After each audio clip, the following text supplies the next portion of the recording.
I welcome you all to this channel. जैसा आप जानते हैं, इस चैनल पर आपको इकोनॉमिक सब्जेक्ट से रिलेटेड वीडियोस मिलती हैं, जिसमें क्लास 9th, 10th, 11th और 12th सीबीएसई बोर्ड की कंप्लीट सिलेबस वीडियोस अवेलेबल होती हैं। इन सभी वीडियोस को फ्री ऑफ कॉस्ट पढ़ने के लिए आपको ये चैनल सब्सक्राइब करना है, तो आप इसे सब्सक्राइब करें और साथ में बेल आइकन का जो बटन है उसे भी दबाएं, ताकि जो भी लेटेस्ट वीडियोस इस चैनल पर अपलोड होती है वो आप तक पहुंच सके। आप अपनी जो फीडबैक है उसको भी कमेंट सेक्शन में लिखकर ज़रूर भेजें, ताकि आपकी रिक्वायरमेंट के हिसाब से कंटेंट को और बेटर किया जा सके। Thank you. I welcome you all in this class. Topic for discussion in this class is the struggle for a fair globalization. तो इस टॉपिक के बारे में हम इस क्लास में डिटेल में डिस्कस करेंगे। तो जैसा कि आपने पिछले वीडियो में पढ़ा था कि ग्लोबलाइजेशन की वजह से कुछ फ़ायदे हुए हैं तो कुछ नुकसान भी हुए हैं। मल्टीनेशनल कंपनीज़ को ग्रोथ करने का और ज़्यादा अवसर मिला है, फॉरेन इन्वेस्टमेंट्स का फ्लो बढ़ा है, movement of goods and services भी बढ़ा है और उससे कंज्यूमर्स को काफ़ी फ़ायदा हुआ है, ख़ास करके उन कंज्यूमर्स को जिनके पास अच्छी खासी इनकम है, जो well of segment of society हैं, उनको काफ़ी ज़्यादा फ़ायदा मिला है, क्योंकि उनके लिए जो availability of goods and services है वो ज़्यादा बड़ी है। बहुत सारे ब्रांड्स उनके लिए अब मार्केट में अवेलेबल हैं, तो उनके पास चॉइस मेकिंग बड़ी है, उनके लिविंग स्टैंडर्ड में सुधार आया है। They have raise their living standards also. दूसरी तरफ जो बड़ी मल्टीनेशनल कंपनीज थी वो भी ग्रो की हैं, काफ़ी सारा बेनिफिट ये कमा रही हैं कंपनीज ग्लोबलाइजेशन की वजह से। इंडिया में ग्लोबलाइजेशन से पहले जो लार्ज स्केल कंपनीज थी उसमें से कुछ कंपनीज अब मल्टीनेशनल कंपनीज बन चुकी है, खास करके प्राइवेट सेक्टर की कंपनीज। उन्होंने काफ़ी अच्छा खासा प्रॉफिट कमाया है। और कुछ फर्म्स जो रॉ मटेरियल वगैरह सप्लाई करती हैं मल्टीनेशनल कंपनीज को, उनकी भी ग्रोथ हुई है। तो इस तरह से समाज में या देश में उन लोगों का बेनिफिट हुआ है ग्लोबलाइजेशन की वजह से जो पढ़े लिखे हैं, स्किल्ड हैं, जिनके पास पैसा है, वो बहुत सारी नई अपॉर्चुनिटीज़ को अवेल करने में कामयाब हो पाए हैं, उनको उसका फ़ायदा मिला है। लेकिन दूसरी तरफ जो छोटे पैमाने पर काम करने वाले जो मैन्युफैक्चरर हैं, स्मॉल स्केल मैन्युफैक्चरर, उनको लॉस हुआ है, क्योंकि वो कंपटीशन में टिक नहीं पाए मल्टीनेशनल कंपनीज के सामने। साथ ही लेबर लॉज काफ़ी ज़्यादा फ्लेक्सिबल कर दिए गए हैं, तो उसकी वजह से जो मज़दूर वर्ग है उसका बहुत नुकसान हुआ है। तो इस तरह से हम ये कह सकते हैं कि जो ग्लोबलाइजेशन है उसका बेनिफिट सबको नहीं हुआ है। हालांकि बेनिफिट हुए हैं, लेकिन सबको उसका बेनिफिट नहीं मिला है। तो ये फेयर ग्लोबलाइजेशन नहीं है। तो अब ग्लोबलाइजेशन को फेयर बनाने के लिए या सही बनाने के लिए, जिसका सभी को समान अवसर मिले, सबके लिए समान अपॉर्चुनिटीज़ मिले, सबके लिए बराबर फ़ायदा मिले, उस तरह की स्थिति को हम कहते हैं फेयर ग्लोबलाइजेशन। तो फेयर ग्लोबलाइजेशन के लिए एक संघर्ष हो रहा है, वो कैसा है उसके बारे में समझते हैं।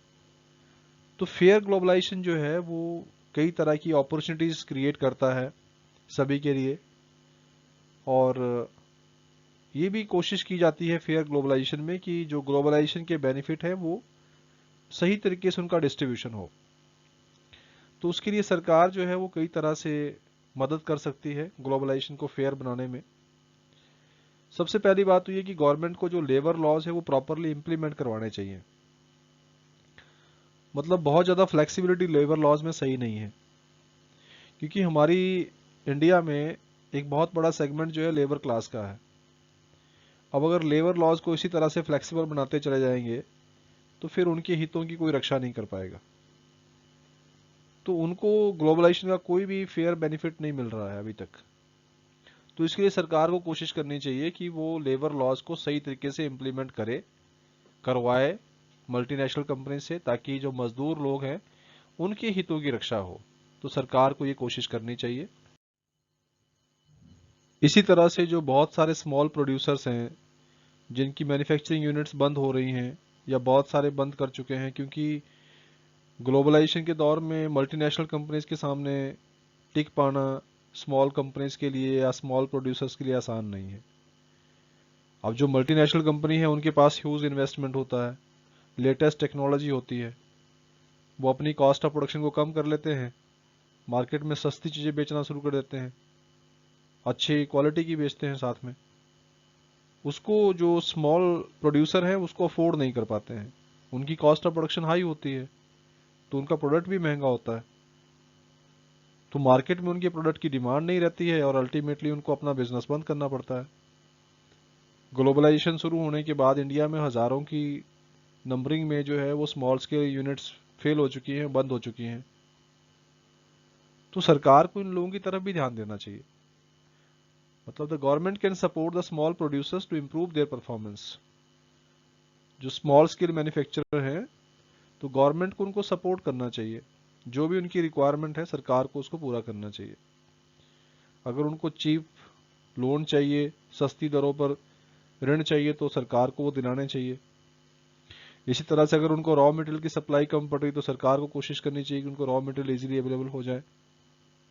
और इसी तरह से जो उनके पास प्रोड्यूस्ड गुड्स हैं अगर उसका मार्केट में जो है वो उसको ग्राहक नहीं मिल रहे हैं, उसको नहीं खरीद रहे हैं, तो उसके लिए भी कुछ चैनल बनना चाहिए ताकि उसको प्रॉपरली बेचा जा सके।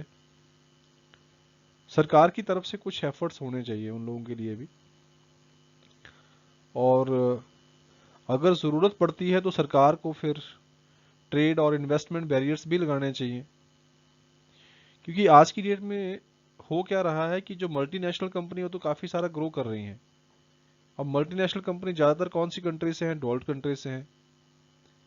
अब डेवलप्ड कंट्रीज़ का भी आपने केस पढ़ा ही था जिसमें हमने यूएस से और इंडिया के एग्रीकल्चर सेक्टर को कंपेयर किया था कि अमेरिका खुद अपने फार्मर्स को हैवी सब्सिडीज दे रहा है, लेकिन अमेरिका और अमेरिका जैसे देश जो है वो इंडिया और इंडिया जैसे देशों से यानी डेवलपिंग नेशन से कहते हैं कि आप अपने फार्मर्स को सब्सिडी मत दीजिए, आप एग्रीकल्चर सेक्टर में एक तरह से ग्लोबलाइज करिए, इसको फ्री ट्रेड होने दीजिए। लेकिन असल में जो WTO की जो टर्म्स एंड कंडीशन है उसको डेवलप्ड कंट्रीज मानते ही नहीं है, बहुत सारी कंट्रीज नहीं फॉलो करती है उसको। तो अल्टीमेटली हो क्या रहा है कि ग्लोबलाइजेशन का बेनिफिट ज़्यादातर डेवलप्ड कंट्रीज को मिल रहा है, जो पहले से अमीर दो देश हैं उनको बेनिफिट मिल रहा है, डेवलपिंग नेशंस का तो एक्सप्लॉयटेशन हो रहा है। तो ऐसी स्थिति में सरकार को ये भी ध्यान रखना चाहिए कि अगर ज़रूरत पड़ती है तो जहाँ जहाँ जिस सेगमेंट में ज़रूरत है, जिस एरिया में ज़रूरत है या जिस इंडस्ट्री के लिए ज़रूरत है वहाँ पर सरकार ट्रेड बैरियर्स भी लगाए, इन्वेस्टमेंट बैरियर्स को भी लगाए, क्योंकि अपने लोगों की हितों की रक्षा भी तो करनी है ना।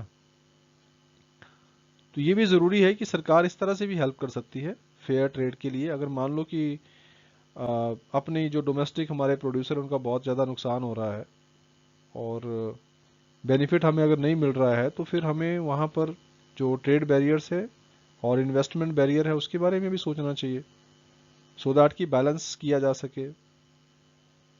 और इसके साथ ही जो WTO है उसके साथ भी वार्तालाप करना चाहिए फेयर रूल्स के लिए। सरकार को चाहिए कि वो बाकी जो डेवलपिंग कंट्रीज हैं जो इस तरह की सिचुएशन को झेल रहे हैं वो सारे मिलकर इकट्ठे मिलकर जो है WTO के साथ बात करें और एक फेयर रूल्स जो है बनाए जाएं और एक आम सहमति बनाई जाए कि हाँ भाई ये रूल्स हैं और इसको आपने फॉलो करना है, इसको हम फॉलो कर रहे हैं। अदरवाइज देखने में तो ये आता है कि जो डेवलपिंग नेशंस हैं वो सफ़र कर रहे हैं और जो डेवलप्ड नेशंस हैं, जो अमीर जो राष्ट्र हैं, वो उनको भारी बेनिफिट हो रहा है। असल में जो मल्टीनेशनल कंपनीज हैं वो ज़्यादातर कंपनीज कौन सी कंट्रीज़ की हैं? वो डेवलपिंग कंट्रीज़ की तो है नहीं। मैक्सिमम आज की डेट में जो मल्टीनेशनल कंपनीज हैं वो उन कंट्रीज़ की हैं जो पहले से बहुत ज़्यादा अमीर हैं, जो रिच कंट्रीज़ हैं, डेवलप्ड कंट्रीज़ हैं, क्योंकि उन्हीं के पास लेटेस्ट टेक्नोलॉजी है, ह्यूज फंड्स भी उन्हीं के पास होते हैं, हैवी इन्वेस्टमेंट भी वही कर पाते हैं। अब जब वो बेनिफिट उठाने के लिए दूसरे देशों में अपना एक मल्टीनेशनल कॉरपोरेशन जो है वहाँ पे एस्टेब्लिश करते हैं तो वहाँ से जो भी बेनिफिट्स होते हैं ज़्यादातर MNCs बेनिफिट कमा लेती है।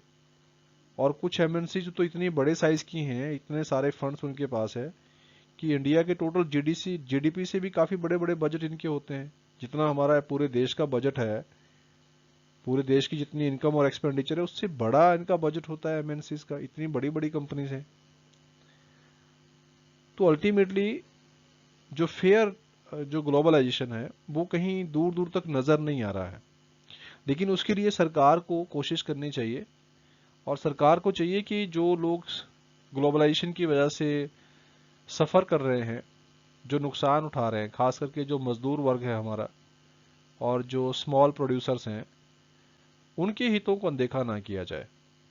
सरकार को इस सेगमेंट के बारे में सोचने की ज़रूरत है, और साथ ही ओवरऑल जो फेयर ग्लोबलाइजेशन के लिए जो इंटरनेशनल लेवल पे जो उनको कदम उठाने चाहिए, उसके लिए सरकार को मिलकर जो है कोशिश करनी चाहिए बाकी कंट्रीज़ के साथ। जितने भी डेवलपिंग नेशन हैं, जो भी WTO का हिस्सा है, उसके मेंबर हैं, उनके साथ मिलकर जो है वो कोशिश करनी चाहिए। I hope that you like this content. So, dear students, if you find this content meaningful and helpful to you, then please share it to other students also, so that they can also be benefited from this. Thank you.